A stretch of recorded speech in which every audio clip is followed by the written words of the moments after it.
Finances. Faithful stewards, neglect is robbery. Let all who fear God come up to the help of the Lord, and show themselves faithful stewards. The truth must go to all parts of the world. I have been shown that many in our churches are robbing God in tithes and offerings. God will execute upon them just that which He has declared. To the obedient, He will give rich blessings, to the transgressor, a curse. Every man who bears the message of truth to our churches must do his duty by warning, educating, rebuking. Any neglect of duty which is a robbery toward God, means a curse upon the delinquent.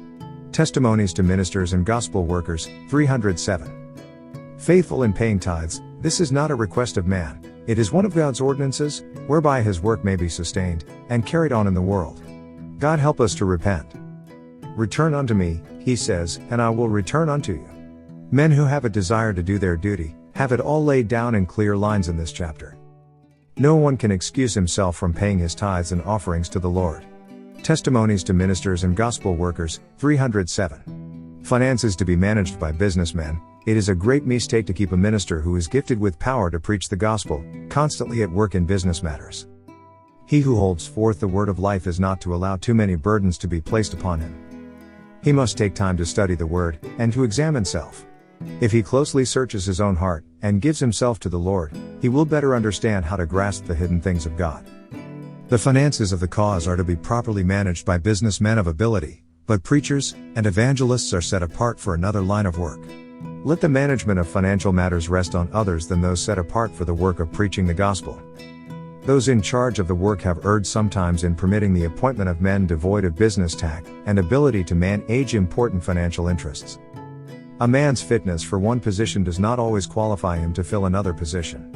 Experience is of great value. The Lord desires to have men of intelligence, 72, connected with His work, men qualified for various positions of trust in our conferences and institutions. Especially are consecrated businessmen needed, men who will carry the principles of truth into every business transaction.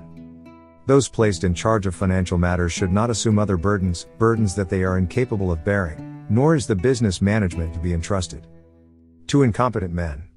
The Review and Herald, October 5, 1905. Funds to be wisely invested. The men in positions of trust should regard the means they handle as God's revenue, and use it in an economical manner. When there is an abundance in the treasury, they are not to invest it in adding building to building in places already provided with memorials for God.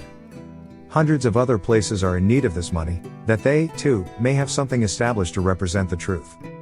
All parts of the Lord's vineyard are to be worked. The power to use and disperse the Lord's money is not to be left to the judgment of any one man.